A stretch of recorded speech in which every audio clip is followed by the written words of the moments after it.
ہمارے ہاں جس طرح فتنوں کا دور ہے، اسلامی احکام اور معمولات کے اوپر ہر کوئی شکوک و شبہات پیدا کرنے کی کوشش کرتا ہے۔ کچھ ہمارے یہاں فضا ایسی ہے کہ اہل سنت و جماعت کے نظریات، عقائد اور معمولات کے اوپر بھی ایسے سوالات اٹھائے جاتے ہیں کہ جس سے اسلام اور اہل اسلام، اہل حق کے اوپر اعتراضات کرنے کا لوگوں کو موقع فراہم کیا جاتا ہے۔ انہی میں سے ایک ایصال ثواب کی ہے۔ آج کی یہ محفل ایصال ثواب کی منعقد کی گئی۔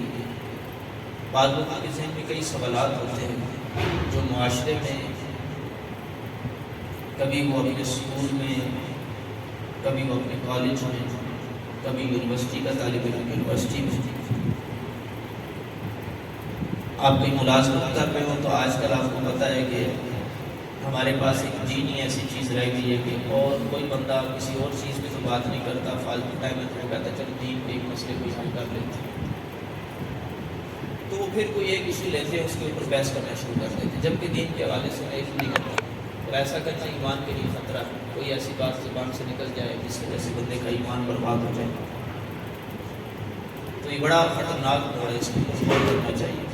اب تبصرے شروع ہو جاتے ہیں، ساتھ ہی سارے ثواب کے حوالے سے اگر تبصرے شروع ہو گئے کسی جگہ تو مجھے یہ دیکھیں کہ یہاں سے ساتھ جاتے ہیں کہ جی سارے ثواب، یہ 6 لفظ کرنا، نتیجہ کرنا، یہ 10واں کرنا، اس کا ثبوت کہاں سے ہے؟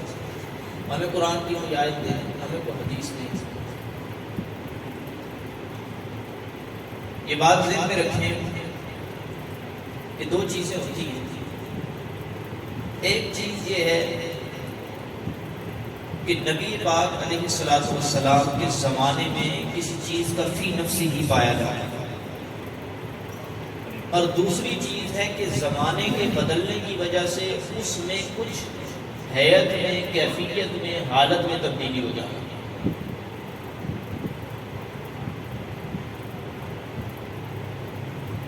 اگر کوئی امر فی نفسی ہی نبی پاک علیہ السلام کے زمانے میں پایا جا رہا تھا، ثبوت اس کا مل گیا، اب اگرچہ اس کی حالت اور کیفیت بدل گئی تو اس کی وجہ سے کوئی کام ناجائز نہیں ہو سکتا۔ ایک اصول آپ کو دے رہا ہوں، اور یہ اصول فقہاء نے، محدثین نے اپنی کتابوں میں نقل فرمایا۔ اس کی چھوٹی سی مثال بھی آپ کو دے دیتا ہوں، سمجھ آ جائے گی۔ مسجدیں اتنی مزین کی جاتی ہیں، اتنا ان کو سجایا جاتا ہے، ٹائلیں لگائی جاتی ہیں، فرش بنایا جاتا ہے۔ نبی پاک علیہ السلام کے زمانے میں مسجد نبوی یوں نہیں تھی جس طرح آ گئی۔ جتنی کیفیات میں تبدیلی آئے مسجد کے اندر، جتنی حالتیں بدلتی گئی، آج تک کسی ایک مفتی نے بھی اس کو ناجائز نہیں کہا۔ وجہ کیا ہے؟ اس وجہ سے ناجائز نہیں کہا کیوں کہ مسجد کا ثبوت حدیث سے موجود ہے، قرآن سے موجود ہے۔ انما یعمر مساجد اللہ من آمن باللہ والیوم الآخر۔ یہاں پہ ایک تو آبادی بھی مراد ہے مسجد کی، اور دوسرا یہ ہے کہ مسجد تعمیر کرتے ہیں، وہ بھی مراد ہے۔ اور پھر دوسری بات، حضور نے تو اتنا فرمایا تھا من بنا للہ مسجدا بنى اللہ لہ بیتا فی الجنہ، فرمایا کہ جو بندہ مسجد اللہ کے لیے، اللہ کی خوشنودی کے لیے بناتا ہے، اللہ تعالیٰ جنت میں اس کے لیے گھر بنا دیتا ہے۔ سبحان اللہ۔ یہ جو حضور نے فرمایا کہ دلیل ہے ہمارے پاس۔ اب اس ایک دلیل سے مسجد آپ 1 منزلہ ہو یا 10 منزلہ ہو، اسے ایک دلیل سے آپ ثابت کر دیں۔ حضور کے دور میں مسجد نبوی کی 1 ہی منزل ہے، ابھی وہ اگرچہ لائبریری والی دوسری منزل ایک بنی ہوئی ہے ادھر، لیکن ابھی بھی ہے وہاں پہ 1 منزل ہے۔ لیکن اس کے علاوہ دیگر کئی مساجد ہیں، ہماری بھی مسجد 2 منزل، 3 4 منزلیں ہوتی ہیں، لیکن آج تک اوپر والی منزل کو کسی نے یہ کہہ کے ناجائز نہیں کہا کہ بھائی دیکھیں نبی پاک علیہ السلام کے زمانے میں تو مسجد 1 منزلہ تھی، لہذا 2 منزلہ بنانا جائز نہیں ہے۔ نبی پاک کے زمانے میں تو بھائی مسجد کے اندر فرش نہیں ہوتا تھا، لہذا فرش بنانا جائز نہیں ہے۔ مائک نہیں ہوتا تھا، لہذا مائک پہ اذان دینا جائز نہیں ہے، مائک پہ بیان کرنا جائز نہیں ہے، کسی نے نہیں کہا۔ تو پتہ چلا کہ ایک چیز کا دور نبوی میں ہونا، چاہے اس کی کیفیت بعد میں بدل جائے، اس کو ناجائز نہیں کہتے۔ اب اسی طور پہ ایصال ثواب پہ آ جاتے ہیں. یہ جان بوجھ کے اس طرح کا جو اسلوب ہے وہ یہ اس لیے لے کے ہے کہ آپ کی بنیاد کلیئر ہوگی. بعض اوقات ہم وہ تقریریں سن کے شعر سن کے سبحان اللہ کر کے چلے جاتے ہیں لیکن ہمیں پتہ نہیں چلتا کہ اصل بنیاد کیا ہے. پھر ہم باہر نکلتے ہیں بعد میں پتہ چلتا ہے اگلا اعتراض کرتا ہے تو وہ بات کر رہے ہیں. یہاں سے پتہ چلے کہ ایصال ثواب پہ 1000 دلائل دے دیے کہ وہاں پہ آپ جائے اگلا کہے اور نبی پاک کے زمانے میں ہمیں دکھاؤ ایسے ہوتا تھا تو ادھر اس کو یہی کہنا ہے ایسے نہیں بھی ہوتا تھا تو جیسے ہوتا تھا. اب کیفیت اگرچہ بدل جائے لیکن ثبوت حدیث میں موجود ہے لہذا جائے گا. ایصال ثواب کا مطلب یہ ہے کہ کوئی آدمی فوت ہو جاتا ہے یا چاہے زندہ ہوتا ہے اپنی نیکی کا ثواب اپنے عمل کا ثواب اللہ کے حضور دعا کرنا یا اللہ عز و جل میں نے یہ جو نیکی کی ہے اس پہ جو مجھے ثواب اجر عطا فرمایا ہے وہ فلاں کو پہنچا دے. فلاں کو پہنچ جاتا ہے. عبادت دو طرح کی ہوتی ہے. عبادت ایک مالی ہے ایک بدنی ہے. مالی عبادت تو یہ ہے کہ جس کے اندر بندے کا مال خرچ صدقہ کر دیا خیرات کر دیا کسی فقیر کو دے دیا کوئی سرایہ بنوا دیا کوئی رفاع عامہ کا کام کر دیا کوئی فلاح و بہبود کا کام کر دیا پیسہ لگایا. عبادت مالی ہے. عبادت بدنی ہے اپنی نماز ہے بدنی عبادت خالص اور روزہ ہے بدنی عبادت ہے. اس طرح کی عبادت بات ذہن میں رکھیں. قرآن و حدیث کے مطالعے سے یہ بات بالکل واضح ہوتی ہے کہ چاہے عبادت بدنیہ ہو چاہے عبادت مالیہ ہو دونوں قسم کی عبادت کا ثواب آگے کسی کو ایصال کر سکتے ہیں. نبی پاک علیہ الصلوۃ والسلام کے پاس حضرت سعد آئے. آپ روایت سنتے رہتے ہیں. حضرت سعد بن عبادہ رضی اللہ تعالیٰ عنہ آئے. حدیث حسن ہے. سنن نبی داؤد کی روایت ہے. حضور علیہ الصلوۃ والسلام کی بارگاہ میں آ کے عرض کرنے لگے یا رسول اللہ ان امتی ماتت فأی صدقۃ افضل. یا رسول اللہ میری ماں فوت ہو گئی ان کے لیے کون سا صدقہ کروں تو افضل ہے. نبی پاک علیہ الصلوۃ والسلام نے فرمایا الماء فرمایا کہ پانی کا صدقہ کرو. فحفر بئرا فقال هذه لأم سعد. تو کہتے ہیں کہ حضرت سعد رضی اللہ تعالیٰ عنہ نے ایک کنواں کھدوایا. کنویں پہ ظاہری بات ہے کھدوانے پہ پیسہ لگا مزدوروں کو دیا یہ خرچہ ہو. عبادت مالی یہ صدقہ مالیہ کر رہے ہیں مال کا صدقہ. تو کہا فحفر بئرا انہوں نے کنواں کھدوا لیا اور کنواں کھدوا کے مسلمانوں کو شدید پانی کی حاجت تھی. آپ نے وہ کنواں تمام مسلمانوں کے لیے وقف فرما دیا اور فرمایا ہادی ام سعد کو لکھوا دیا. فرمایا کہ یہ سعد کی ماں کی ایصال ثواب کے لیے ہے. اور یہاں پہ ایک اور مسئلہ بھی حل ہو گیا. وہ کہتے ہیں کہ دیکھیں آپ یہ نام جو دے دیتے ہیں مختلف آپ نے مثال کے طور پہ 11ویں کا نام دے دیا 12ویں کا نام دے دیا چھٹی شریف کا نام دے دیا. آپ اسی انداز سے دیکھیں آپ نے چیلم کا نام دے دیا آپ نے تیجے کا نام دے دیا. یہ کہاں سے ثابت ہے بھائی؟ ایک چیز ہمیں حدیث سے مل گئی کہ جب عمل کیا جائے اس عمل میں اگر کوئی نام بھی ایڈ کرنا ہو تو کیا جا سکتا ہے. تو اسی طرح جیسے حضرت سعد نے اپنی ماں کی طرف نسبت کی جس وجہ سے وہ ناجائز نہیں ہوا تو اگر آج ہم 11ویں 12ویں کی طرف نسبت کرتے ہیں تب بھی عمل ناجائز نہیں ہوتی. بالکل واضح سی بات ہے. پھر آگے یہ عمل نبی پاک علیہ الصلوۃ والسلام کے دور میں ابھی میں دارقطنی کی ایک روایت پڑھ رہا تھا. امام دارقطنی رحمۃ اللہ علیہ نے ایک حدیث نقل کی. ایک صحابی آئے حضور کی بارگاہ میں آ کے عرض کرنے لگے یا رسول اللہ صلی اللہ علیہ وسلم بات یہ ہے کہ میں جو ہے وہ اپنی ماں باپ میرے فوت ہو گئے.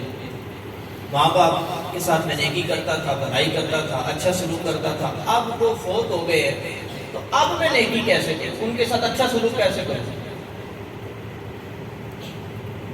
تو نبی پاک علیہ الصلوۃ والسلام نے ان کو ایک نسخہ ارشاد فرمایا کہ اے میرے غلام جب تو نماز پڑھے تو اپنی نماز کا ثواب اپنے ماں باپ کو پہنچا دیا کر۔ سبحان اللہ، ماشاء اللہ۔ اپنی نماز کے ساتھ اپنے ماں باپ کے لیے بھی نماز پڑھا کر، الفاظ یہ ہیں، مطلب اس کا ثواب انہیں بھی دیا کر۔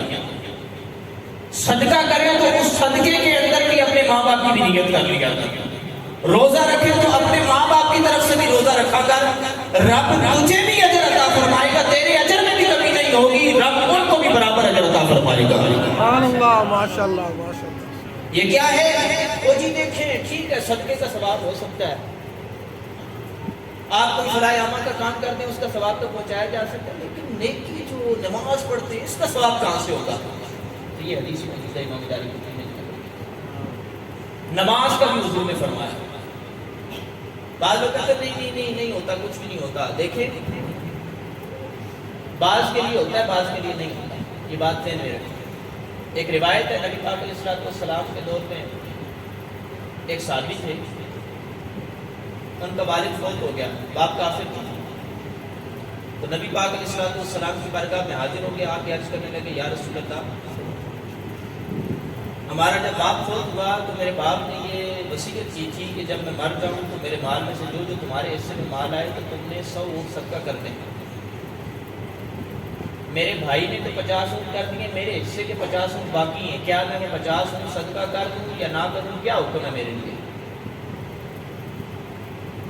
تو حضور علیہ السلام نے فرمایا کہ اے میرے غلام، اگر تو تیرا باپ ہوتا مسلمان تب تو اس کی طرف سے صدقہ کرتا، حج کرتا، تو نمازیں پڑھتا، جو بھی نیک عمل کرتا اور اس کا ثواب اپنے باپ کو پہنچاتا تو اس عمل کا ثواب بھی پہنچتا، اس کو نفع بھی پہنچتا۔ لیکن چونکہ مرنے والا مسلمان نہیں تھا، میرا غلام نہیں بنا تھا، کلمہ نہیں پڑھا تھا، کہا اب چاہے صدقہ کیا جائے، چاہے نمازیں پڑھی جائیں، چاہے کوئی عبادت کر کے اسے ثواب دیا جائے، ایثار کر دیا جائے، فرمایا کہ اس کا ثواب اس کو نفع نہیں دے سکتا۔ بے شک، بے شک، بے شک۔ اب یہ مسئلہ حل ہوگا جو قرآن کی آیت پڑھتے ہیں نا، وَأَلَّيْسَ لِلْإِنسَانِ إِلَّا مَا سَعَىٰ، تو دیکھیں جی قرآن تو کہتا ہے کہ میں بندے کے لیے وہی ہے جو وہ خود عمل کرتا ہے، جو اس نے کوشش کی ہے۔ لوگ یہ آیت پڑھتے ہیں سارے ثواب کے خلاف، دیکھیں جی وَأَلَّيْسَ لِلْإِنسَانِ إِلَّا مَا سَعَىٰ، بندے کے لیے نہیں ہے لیکن جو اس نے خود عمل کیا، کوئی پیچھے سے نہیں بھیڑ سکتا عمل۔ تو یہاں پہ مفسرین نے لکھا، کہا کہ یہ جو عمل کرنے کے بعد جن کو فائدہ نہیں دیتا، یہ وہ لوگ ہیں کہ جو دائرہ اسلام میں داخل ہی نہیں ہوئے، اور جو داخل ہوئے حضور کے غلام بن گئے، ان کے بارے میں قرآن کہتا ہے یوم لا ينفع مال ولا بنون الا من اتى الله بقلب سلیم، فرمایا کہ اس دن، قیامت کے دن، کسی کا عمل، کسی کا مال، اس کی اولاد اس سے نفع نہیں دے گی، الا من اتى الله بقلب سلیم، ہاں جو قلب سلیم لے کے رب کے حضور حاضر ہو گیا، اس کو اس کا مال بھی نفع دے گا، اس کی اولاد بھی اسے نفع دے گی۔ نعرہ تکبیر، اللہ اکبر، نعرہ رسالت، یا رسول اللہ، نعرہ تحقیق، اچھا، نعرہ حیدری، یا علماء اہل سنت۔ زندہ باد۔ تو مسئلہ یہ حل ہوا، فرمایا کہ قلب سلیم جو لے کے آئے گا اس کا مال بھی نفع دے گا، اس کی اولاد بھی نفع دے گی۔ قلب سلیم کیا ہوتا ہے؟ اس میں زیادہ تفصیل ہے لیکن ایک ہی بات عرض کرتا ہوں، سلیم کیا، یہ سلم سے بنا ہے۔ یہ کہتے ہیں کہ جس کو کوئی سانپ ڈس جاتا ہے نا، سانپ کے ڈسنے پہ اگلے کی جو کیفیت ہوتی ہے وہ کیا ہے کہ اس وقت وہ کبھی ادھر گرتا ہے کبھی ادھر گرتا ہے، بالکل مچل رہا ہوتا ہے، اس کی کیفیت آپ سے باہر ہوتی ہے کیونکہ زہر اس کے اندر سرایت کر چکا ہے۔ تو فرمایا کہ قلب سلیم، یہاں پہ یہ سانپ کا ڈسا ہوا، اصل تو معنی اس کا یہ بنتا ہے وہ قلب، وہ دل کہ جو ڈسا ہوا ہو۔ تو یہاں پہ صوفیاء ایک نقطہ بیان فرماتے ہیں، آپ فرماتے ہیں کہ یہاں پہ مطلب یہ ہے کہ جو بندہ اللہ کے حضور نبی پاک کا عشق کا ڈسا ہوا جائے گا اور قیامت کے دن جب اس حالت میں حاضر ہوگا کہ کبھی تو حضور کی تلاش میں یوں گر رہا ہوگا، کبھی حضور کے عشق میں یوں مچل کے گر رہا ہوگا، کہاں عشق مصطفیٰ میں تڑپتا ہوا حضور اللہ کی بارگاہ میں حاضر ہو جائے گا، فرمایا اس کا مال بھی اسے نفع دے گا، اس کی اولاد بھی اسے نفع دے گا۔ ماشاءاللہ، قلب مصطفیٰ حضور کے عشق سے لبریز لے کے اللہ کی بارگاہ میں حاضر ہو، کیا بات ہے، کیا بات ہے۔ مال بھی نفع دے گا، اولاد بھی نفع دے گی۔ تو پتہ چلا تفریق ہے، قرآن کی آیت ایک جگہ سے لے دوسری جگہ سے اس کو نہ سمجھے تو پھر پورا قرآن آپ کو سمجھ نہیں آئے گا۔ قرآن سمجھنے کے لیے تمام آیات کو جوڑنا پڑے گا. وَأَلَّيْسَ لِلْإِنسَانِ إِلَّا مَا سَعَىٰ اپنی جگہ درست ہے کہ بھائی نفع نہیں ہوتا، وہ ان کے لیے نہیں ہوتا جو کافر ہے، کیونکہ حدیث میں آپ کو سنا چکا کافر کو نفع نہیں ہوتا. ہاں نفع ان کو ہوتا ہے جو مصطفیٰ کے غلام ہو جایا کرتے ہیں، سبحان اللہ. جو مصطفیٰ کریم سے ناطہ جوڑ دیا کرتے ہیں. حضور علیہ السلام کا کلمہ پڑھ کے حضور کے عشق میں مچل مچل کے حضور کی بارگاہ میں حاضر ہوں گے، قیامت کے دن آئیں گے. حضور علیہ السلام نے خود فرمایا شفاعتی لأہل الکبائر من امتی، فرمایا کہ میرے جتنے بھی بڑے بڑے گناہگار ہوں گے امتی، فرمایا کہ ان کے لیے میری خاص شفاعت ہے. سبحان اللہ. اعلیٰ فرماتے ہیں کیا ہی ذوق افزا شفاعت ہے تمہاری، واہ واہ، قرض لیتی ہے گناہ پرہیزگاری، واہ واہ. آپ اس شعر کو سمجھیں. اعلیٰ حضرت فرماتے ہیں کہ کیا ہی ذوق افزا شفاعت ہے تمہاری بابا. جب قیامت کے دن حضور بڑے بڑے گناہگاروں کو شفاعت کر کے جنت میں لے کے جائیں گے نا، اگلے پہ جہنم واجب ہو چکی ہے، اللہ کے حضور عرض کریں گے یا اللہ میرا غلام ہے، بڑے گناہ کیے لیکن یا اللہ میرے صدقے سے بخش دے. اللہ تعالیٰ نے اس پہ جہنم واجب کر دی. بعد ایسے بھی ہوگی جن کو جہنم میں ڈال دیا ہوگا، لیکن حضور ان کو جہنم سے لے کے جنت عطا فرما دیں گے. سبحان اللہ ماشاء اللہ. شفاعتی لأہل الکبائر من امتی. اللہ کہ کیا ہی ذوق افزا شفاعت ہے تمہاری بابا. جب ایسے شفاعت کے منظر دیکھیں گے نا تو پرہیزگار بھی ان کی زبان سے نکلے گا واہ واہ واہ واہ یا رسول اللہ کیا شان ہے آپ کی.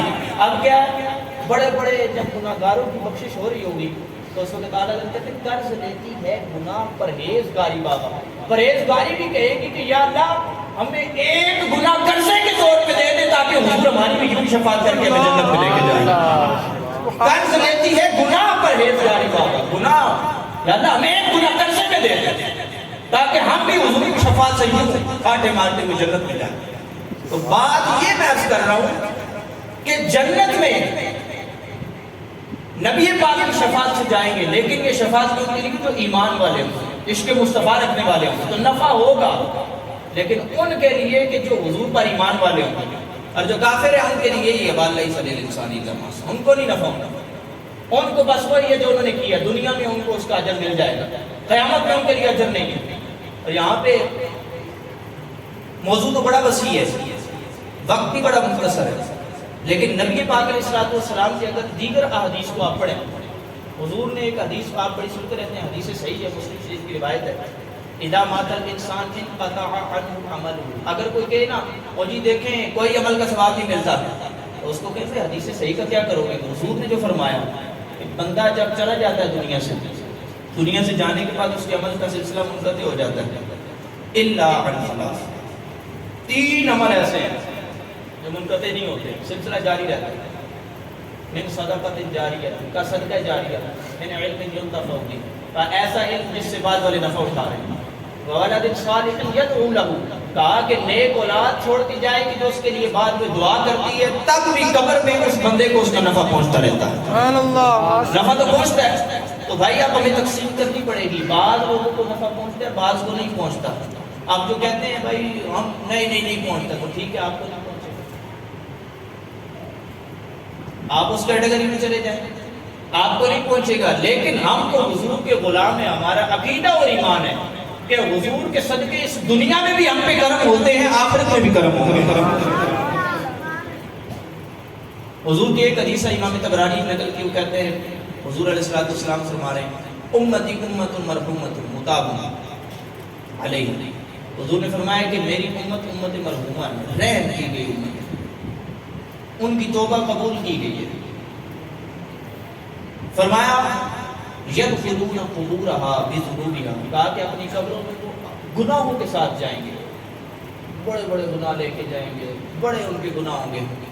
لیکن فرمایا یخرجون من قبورہا لا ذنوب علیہا، لیکن جب قیامت کے دن اپنی قبروں سے نکلیں گے ان پہ ایک گناہ بھی نہیں ہوگا. اللہ سبحان اللہ. فرمایا قبر میں جائیں گے گناہوں کے ساتھ جائیں گے. یخرجون من قبورہا لا ذنوب علیہا، قبر سے جب نکلیں گے ایک گناہ بھی نہیں ہوگا. یا رسول اللہ گناہ کدھر گئے؟ فرمایا استغفار المؤمنین لہا، کہا مومنوں نے جو اس کے مرنے کے بعد ان کے لیے دعائیں کی ہوں گی، رب ان کے صدقے اس کے سارے گناہوں کو بخش دے گا. سبحان اللہ ماشاءاللہ امام ماشاءاللہ. طبرانی نے یہ حدیث نقل کی، اس کے علاوہ کئی حدیث کی کتابوں میں یہ روایت موجود ہے. تو یہ کیا ہے؟ فائدہ تو ہو رہا ہے، نفع تو ہو رہا ہے. باستغفار المؤمنین، بھائی تو یا اللہ اس کو بخش دے، یا اللہ اس کو بخش دے، یا اللہ اس کو بخش دے، نفع ہو رہا ہے. پھر دوسری بات ایک مختصر سی آپ کے سامنے عرض کروں، یہ بات ذہن میں رکھیں. یہ جی بعض اوقات داؤ لگایا جاتا ہے نا جی، دیکھیں چیلم ہے، چیلم کا ثبوت دیں، آپ تیجے کا ثبوت دیں، آپ سامنے کھانا رکھ کے یہ کرتے ہیں، ایسے کب کیا گیا؟ اب بالکل مختصر انداز میں ان چیزوں کی دلیل دوں گا. پہلی بات، نام بدلنا اور چیز ہے، نام بعد میں ہوتے رہے. نبی پاک کے زمانے میں آج کل مدارس ہے نا، اصحاب صفا کا چبوترا تھا. نبی پاک کے زمانے میں کوئی باقاعدہ مدرسہ نہیں تھا، مدرسے کا نام بھی نہیں تھا. کبھی حضور کی کسی حدیث میں آپ یہ ثابت کر دیں کہ حضور نے فرمایا کہ مدرسے کا خرچ کرنا یہ ہے. آج تو سارے اس کے ثواب سمجھ کے کر رہے ہیں، وہ خود اپنے مدرسوں کا سارا چندہ یوہی کرتے ہیں. اصحاب صفا کا چبوترا، اصحاب صفا کے چبوترے سے 10 منزلہ مدرسہ آپ نے ثابت کر لیا. تو بھائی نبی پاک کی ان حدیثوں سے آپ چیلم کیوں نہیں ثابت کر سکتے تھے؟ نبی پاک کی ان حدیثوں سے جن میں ثبوت موجود ہے کہ سارے ثواب کا، ان سے آپ کا تیجہ کیوں نہیں ثابت ہوتا؟ تو بات کچھ اور ہے.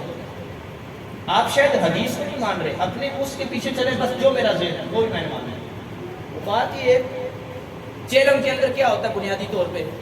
کہ اول تلاوت ہوتی ہے. کیا ہوتا ہے؟ تلاوت بولے تو صحیح، تلاوت ہوتی ہے. اسٹیج والے بیشک نہ بولیں، ادھر والے بولیں. کیا ہوتی ہے؟ تلاوت ہوتی ہے. تلاوت ہوتی ہے. قرآن کہتا نہیں ہے فقرؤوا ما تیسر من القرآن وَإِذَا قُرِئَ الْقُرْآنُ فَاسْتَمِعُوا لَهُ وَأَنصِتُوا لَعَلَّكُمْ تُرْحَمُونَ وَلَقَدْ يَسَّرْنَا الْقُرْآنَ لِلذِّكْرِ فَهَلْ مِن مُدَّكِرٍ.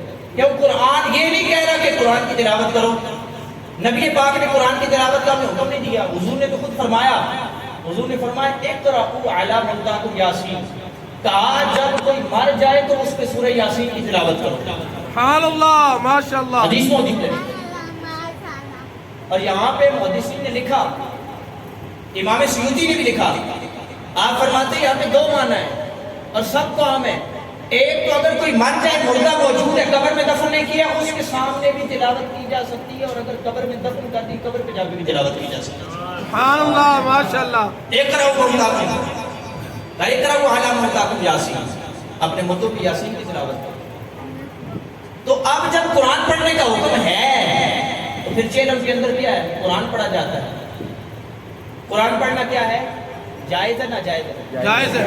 جائز ہے ناجائز ہے؟ جائز ہے. ایک یہ چیز ہوگی قرآن پڑھنا جائز ہے. دوسری چیز، تلاوت کے بعد ہم نعت شریف پڑھتے ہیں. کیا قرآن حضور کی ثنا خوانی بیان نہیں کرتا؟ ہمیشہ کرتا ہے. والضحى والليل إذا سجى ياسين والقرآن الحكيم إنك لمن المرسلين نون والقلم وما يسطرون. قرآن نہیں بیان کر رہا. سبحان الذي أسرى بعبده والنجم إذا هوى. یہ قرآن آیتیں کیا بیان کر رہا ہے؟ محبوب کی شان بیان کر رہا ہے نا. اسی کو تو نعت ہم کہتے ہیں. حضرت عثمان کو حضور نے سامنے کھڑا نہیں کیا منبر پہ، اور حضور نے تو فرمایا، بخاری کی روایت موجود ہے، حدیث صحیح ہے، حضور نے جب منبر پہ کھڑا کیا تو ویسے تو ہم کہتے ہیں نا یا رسول اللہ ہم پہ کرم کریں دعاؤں کے تالے میں، لیکن جو حضور کا صدقہ ہے، حضور کے لیے دفاع کے لیے کھڑا ہوتا ہے، مصطفیٰ کریم کے دشمنوں کو جواب دیتا ہے. حضرت عثمان کھڑے ہوئے، حضور نے کہا اللہم، حضرت عثمان نے کہا حضور دعا کریں. ہم پر کیسا کریں، کیسا دعا کریں، میں آپ جانے لگا ہوں تو معاذ کے لیے مائک پکڑنا ہوتا ہے، معاذ بھائی دعا کریں. لیکن نبی پاک علیہ السلام کو کہے بغیر حضرت عثمان نے کہا نہیں. کھڑے ہوئے حضرت عثمان جب شعر پڑھے نا حضور کے بس میں تو حضور نے خود دعا کر دی، اللہم ایدہ بروح القدس. اے اللہ حضرت حسان کی جبریل امین کے ذریعے مدد فرما. سبحان اللہ، ماشاء اللہ. تو ادھر دعائیں لینے کی ضرورت نہیں پڑتی کہ یا رسول اللہ دعائیں کرے، حضور کے دل سے خود دعائیں نکلتی. تو بتائیں کہ نعت پڑھنا جائز ہے کہ نہیں؟ جائز ہے. قرآن پڑھنا بھی جائز، جائز. نعت پڑھنا بھی جائز ہے. اب تیسری چیز ہے بات و بیان کرنا، نصیحت کی بات کرنا. قرآن کہتا ہے وَذَكِّرْ فَإِنَّ الذِّكْرَ تَنفَعُ الْمُؤْمِنِينَ. مسلمانوں کو سمجھاؤ، سمجھانا فائدہ دیتا ہے. حضور علیہ السلام کی کئی حدیثیں، حضور جمعے پہ خطبہ ارشاد فرماتے، باز کرتے، بیان کرتے ہیں. حضور اس کے علاوہ بیان فرماتے ہیں. حضرت ابن مسعود کی وہ روایت بھی موجود ہے، صحابہ کے اندر موجود ہے، آپ ہر جمعرات کو صحابہ کو درس دیا کرتے تھے، باز کیا کرتے تھے ان کے اندر. آپ مجھے یہ بتائیں بیان کرنا بھی جائز ہے؟ جائز ہے کہ جائز ہے. جائز ہے. جائز ہے نا؟ جی جی قرآن پڑھنا بھی جائز، تلاوت کرنا بھی جائز ہو گیا، نعت پڑھنا بھی جائز ہو گیا، اور وائس بات کرنا بھی جائز ہو گیا۔ اب اس کے بعد کیا ہوتا ہے؟ ہم کیا کرتے ہیں؟ دعا۔ کیا کرتے ہیں؟ دعا کرتے ہیں نا۔ قرآن کیا کہتا ہے؟ اجیب دعوت الداعی اذا دعان فلیستجیبوا لی ولیؤمنوا بی لعلہم یرشدون۔ قرآن تو کہہ رہا ہے وہاں کو، اور جو مجھ سے مانگتا ہے میں اس کی دعا کو سنتا ہوں، قبول کرتا ہوں۔ قرآن تو کہہ رہا ہے، بلکہ حکم دے رہا ہے فلیستجیبوا لی، مانگو۔ حتیٰ کہ حدیث میں آیا جو رب سے نہیں مانگتا رب اس سے ناراض ہوتا ہے۔ اللہ اکبر اللہ اکبر۔ ویسے تو ہم دنیا دار کے بعد جو ہے نا، یار دے دو دے دو، ایک دفعہ دے تو بڑے جو ہے نا وہ دل کے اوپر پتھر رکھ کے دے دے گا، دوسری دفعہ جاؤ تو پھر تھوڑا سا اور ناراضگی میں، تیسری دفعہ ہو سکتا ہے بول ہی دے یار اور مجھے نہیں ملا، میرے پاس ہی ہر بار آ جاتا ہے۔ لیکن یہ رب کا دربار ہے، بارگاہ خداوندی ہے۔ عام دنیا دار کے پاس جاؤ تو وہ اپنے وسائل کو دیکھ کے کبھی ناراض ہو جاتا ہے، کبھی کیا الفاظ کے اظہار کرتا ہے، وہ ناراض ہو جاتا ہے۔ لیکن رب اس سے ناراض ہوتا ہے جو اس سے مانگتا نہیں ہے۔ رب کا کرم تو دیکھیے، رب اس سے ناراض ہوتا ہے۔ تو دعا کرنا بھی جائز، قرآن کا حکم ہے، حدیثوں میں موجود ہے۔ یہ چیزیں ہیں اِصالِ ثواب کے اندر، ہماری محفل کے اندر۔ آج تک کسی نے تلاوت کی اس نے ناجائز نہیں کہا کسی کو، آج تک کسی نے نعت پڑھی تو اس کو ناجائز نہیں کہا، واز کیا اس کو ناجائز نہیں کہا، دعا ہوئی اس کو ناجائز نہیں کہا۔ لیکن جب یہ سب ملا دیا تو ناجائز کیسے ہو جائے؟ سمجھ آ رہی ہے بات؟ نفی نفی جمع تو سنا تھا، یہ جمع جمع نفی میں جا کے بات کدھر ہو گئی؟ بھائی ساری جائز چیزیں آپ نے ملائیں تو نتیجہ ناجائز کا نکلا، یہ ہماری عقل سے پائے۔ اور اگر صرف اعتراض یہ ہو تو ٹھیک ہے، آپ اندر سارے عمل جائز ہی کرتے ہیں، لیکن اوپر جو لیبل لگایا وہ ناجائز ہے۔ کیا لیبل ہے؟ چیلم۔ بھائی یہ عرف کے اعتبار سے لیبل ہے، عرف کے اعتبار سے۔ جیسے میں نے کہا نا شروع میں، قرآن حدیث مدرسے کا لفظ دکھا دیں تو یہ نہیں دکھا پائے گی، یہ کہیں گے یہ تو عرف میں ہمارے یہاں مدرسہ کہا جاتا ہے اس لیے ہم بول رہے ہیں۔ تو بھائی جس طرح آپ کا عرف میں مدرسہ ہو تو وہ جائز ہو جاتا ہے، تو ہمارا عرف کے اعتبار سے چیلم اور یارویں اور بارہویں ہو تو وہ کیسے ناجائز ہو جاتا ہے؟ سبحان اللہ۔ تو یہ بات ذہن میں رکھیں، چیلم کے اندر جتنی چیزیں وہ جائز ہیں، جب وہ جائز ہے تو ان کا مجموعہ بھی جائز ہی ہوگا، ناجائز نہیں ہو سکتا۔ بے شک سبحان یہ سارا اللہ۔ ایک تو نماز کا وقت بھی ہو چکا ہے، اس سے پہلے کہ کوئی بولے میں خود ہی جو ہے وہ کہہ دوں، ابھی نماز کا ٹائم ہے، میری بات ہے۔ تو یہ اتنا جو بنیادی طور پہ سمجھانے کا مقصد یہ تھا کہ آپ کی بنیادیں کلیئر ہو گئی، آپ کو اس کی بیسک پتہ چلے تو بیس کیا ہے، اور شکوک و شبہات جس انداز سے وارد کیے جاتے ہیں اور ذہن میں عجیب عجیب اعتراضات ڈالے جاتے ہیں وہ دور ہو۔ نیکی سے کوئی نہیں، یہ ذہن میں رکھے، چیلم کرنا، نتیجہ کرنا شریعت کے مطابق ہم لازم نہیں سمجھتے، مستحب عمل ہے، جائز ہے، لیکن اس کو ناجائز کہنا یہ جائز ہے۔ کیوں؟ کیونکہ قرآن کے ناجائز کو اگر آپ قرآن کے جائز کو آپ ناجائز کہتے ہیں تو قرآن اس کی پکڑ کرتے ہیں، لما تحرم ما احل اللہ لک۔ قرآن کہتا ہے جو اللہ نے تمہارے لیے حلال کی اس کو تم حرام کیوں کہتے ہو؟ لما تحرم ما احل اللہ لک، جو اللہ نے تمہارے لیے حلال کر دیا اس کو کیوں حرام کہہ رہے ہو؟ تو پتہ چلا کہ کسی چیز کو حرام کہنے کے لیے سب سے پہلے قرآن و حدیث سے دلیل دینی ہوتی۔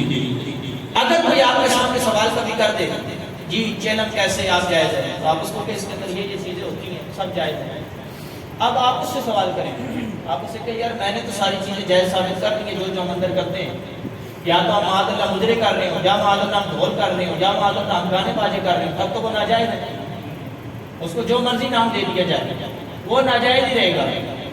جب چیز اگر ناجائز ہے، مثال آپ کو ایک اور اس کی دے دیتا ہوں، پانی ہے، پانی کے اوپر اگر آپ شراب کا لیبل لگا دیں تو نیچے اندر والی چیز حرام نہیں ہوگی، اندر پانی ہے بھائی حلال ہے، اور اندر اگر شراب ہے، باہر آپ لے جناب یہ کوکا کولا کی بوتل ہے، دودھ ہے جناب یہ، تو یہ اس سے حلال نہیں ہو جائے گی وہ شراب۔